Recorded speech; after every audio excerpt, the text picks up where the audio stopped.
My mom's ex-boyfriend broke into our house with a gun and almost killed her. Before my mom married my dad, she dated a man named Craig. At first he was sweet, but he slowly became abusive. My mom tried to leave multiple times, but Craig always threatened her. After one violent argument, my mom waited and fled in the middle of the night. Years passed and she got married and had me. My dad's work included a lot of traveling, so it was mostly my mom and I alone in our big acreage home. My mom was in the kitchen making lasagna while I was sitting in my high chair. It was extremely hot that day, so she opened the kitchen door to let in some air. She heard heavy footsteps enter into the kitchen behind her. My excited mom assumed it was my dad and she turned around with a "Hello, my love." Her excitement immediately turned to horror. There was Craig standing in the middle of our kitchen with a gun visibly tucked into his pants. Craig smiled at her and asked what she was making.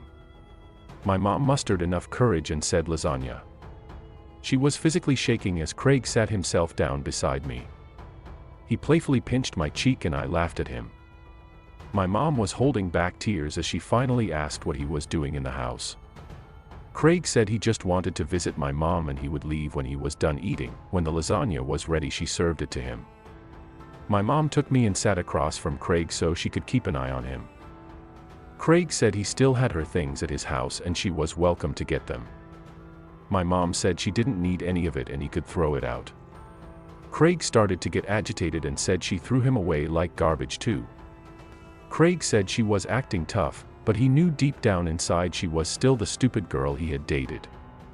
Craig claimed that my mom needed him in her life and that she couldn't function if he wasn't there to help her.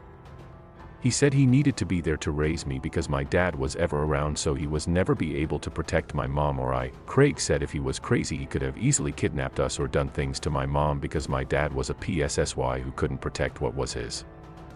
My mom started to cry and told Craig to leave the house. Craig said that it wasn't her house and that he had the right to be there. My mom said if he didn't leave she would call the police, which really made him angry. Craig threatened if the cops got involved he would hire men to cut her up into pieces and film it. My mom started to cry even louder and an agitated Craig threw his plate and yelled at her to stop crying and that he loved her. I got scared and started to cry too, which caused Craig to stand up and approach my mom. She jumped out of her chair with me cradled in her arms. She begged for Craig to spare my life. Craig tried to reach over to touch my mom, but she got so scared that she fell to the floor sobbing. The phone began to ring and Craig became so overwhelmed that he ran out of the house. The cops and his family found him about to shoot himself in the head. His adult son had to convince him not to do it. My mom was so traumatized that she didn't want to deal with any of it, so she got a restraining order against him. Her and my dad moved across the country. I was curious and searched this guy up and was shocked to see that he was dating a college-aged girl who looked just like the woman he couldn't have. To the men who tried to break into our house, let's not meet. Posting this because for one it's a scary story I still get chills looking back on, and for two our dogs honestly saved our lives that night and deserve some recognition. So this whole thing happened when I was maybe 12, I am nearly 17 now. Me and my sister, who was 14 or 15 at the time, were staying home alone while our parents were at my little brother's hockey game. We lived in a fairly safe neighborhood, hardly anything ever happened, everybody knew everybody, and almost everyone got along well and liked each other. So we felt safe as we didn't have a reason not to. Our front door was locked, our back door was locked, but our side door didn't lock. It was broken. But no one ever used it anyway, so my dad hadn't gotten around to fixing it. Me and my sister were in the living room watching TV and doing homework, when we heard the fence outside of our house making some noise. It sounded like someone had jumped over the fence. So my sister looked through the blinds and sure enough someone had jumped the fence. Two people actually. They were dressed in mostly black, with like a hospital mask over their faces. We freaked out and hid in between the couches in the living room when we heard the front door knob wiggle. Of course it was locked so it didn't open, but we knew whoever it was would go to the side door next, and that one would open. In that moment I was the most terrified I had ever been. But once the door handle started jiggling loud enough, my dogs had woken up. At the time I had a Tosa and a Rottweiler. Once one started barking, so did the other one, and eventually it just pure chaos. That's when we heard them scream shit they got dogs, then we heard the fence make the same noise, as if someone jumped over it again. Later that night a local gas station near my house got robbed by 2 armed men, and the news reports showed the same people we had seen, same outfits, and everything, except this time we got to see their faces. Our dogs truly may have saved our lives that night. The funny thing is, our dogs are the biggest lovers. They may be loud and bark, but they wouldn't bite or attack anybody. This is the one time I'm very glad that these dogs breeds are associated with being quote scary and aggressive, because clearly they scared off whoever wanted to break in that night. Someone broke into my house but nothing is missing. Not so much an encounter but a weird and creepy experience I had today. I got home an hour ago to find my door unlocked. What I found when I walked in has me scared shitless and incredibly confused. First thing I noticed when I walked in was that my couch was moved. Normally sitting in the living room, the couch has replaced my dining table in the kitchen. My table is where my couch was. The whole living room was organized. Blankets folded, pillows fluffed. Some of my shoes I left in the living room were moved to a corner or into my room. My laptop was also moved into my bedroom from my living room. It gets weirder. I had a case of soda I had left on the counter, and now all of the cans are in my fridge and the box was recycled. I had left dirty dishes in the sink and came to find my sink empty and my dishwasher full. Trash around my kitchen and living room was thrown away too. I went to look at the other rooms. My roommate's bed was made and a little disco light was on and spinning in the middle of his room. His floor was completely clear of clothes and trash. My bed had been made as well. Clothes, shoes, and a backpack that had been on my floor were shoved into the closet. A picture was taken off my wall and placed on my pillow. Some crackers I had been eating were arranged in a heart on my desk. Nothing was missing. My gaming systems, TVs, computers, music equipment, even my cash was untouched. I think someone is playing a prank on me, but all my friends have denied it. I know this may sound stupid, but I am honestly so freaked out right now. Someone entered my house and moved all my stuff around. I don't even know what to do now. Edits for clarity. I talked to anyone it could think who knows where I live and could have done this. Family, friends, old roommates, everyone has denied it. Additionally, everyone I talked to seemed very confused and concerned for my safety. Either I'm overlooking someone is lying, or it was a stranger. My roommate left before me for work yesterday and was at work until 10:30 p.m. I left for work at 5 p.m. and came home at 9 p.m. to see everything changed. After my roommate got home, we looked around the house more to make super sure nothing was missing and see if we could find any clues.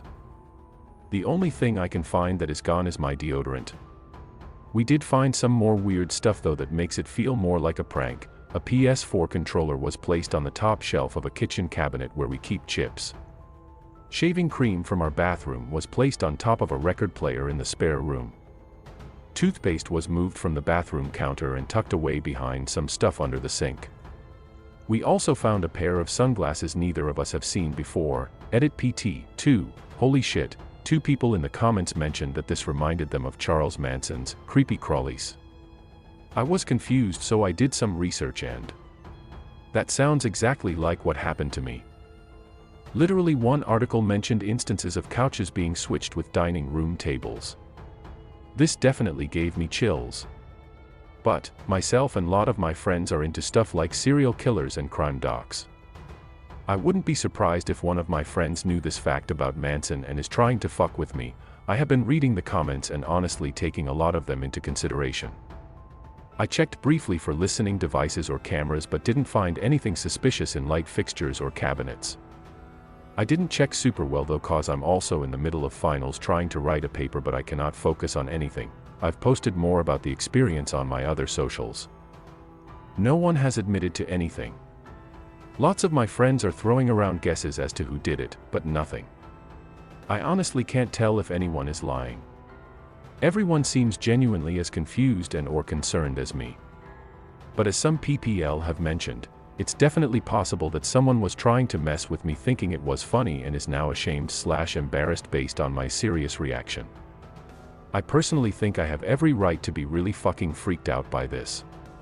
Anyway, I'll continue to post anything else I find out.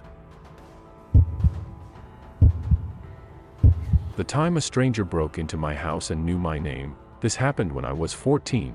I'm 17 at the moment and still linger on the memory. I was home alone that night, as my mom was working an overnight shift, and my older brother didn't live at home at the time, so therefore I had the house to myself. I'd say it was maybe 9 or 9:30 p.m., and I was in my room working on homework, and listening to music with my headphones in, loud enough to where I really couldn't hear things. I remember for a fact that all of the doors were locked, and I stayed home alone pretty often, so I didn't have a reason to worry. Maybe an hour later, I decided to take my headphones out and take a break from homework. I heard noises in my kitchen and footsteps walking around downstairs. Which was odd, because my mom wasn't supposed to be home until 7 a.m. the next morning, but she could have taken an early night for whatever reason. But just to make sure, I locked my bedroom door and texted her, asking if she came home. It took her about 10 minutes to respond, but when she did, she said no, she was still at work. And why, I asked. At that point I was freaking out, because my mom and brother are the only ones with keys into the house, and myself of course.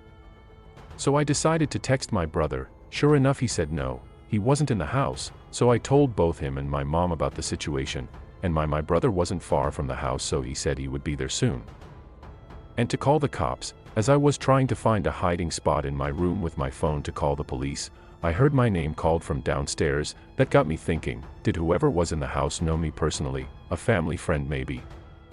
I didn't respond out of fear of who knew my name and was calling it, and I didn't recognize the voice. I called the cops, and was on the phone with them, when my name was called again, followed by "I know you're up there," and I heard someone starting to walk up the stairs. Again I didn't respond, but I was pure terrified. The police assured me they were on the way, and to stay put.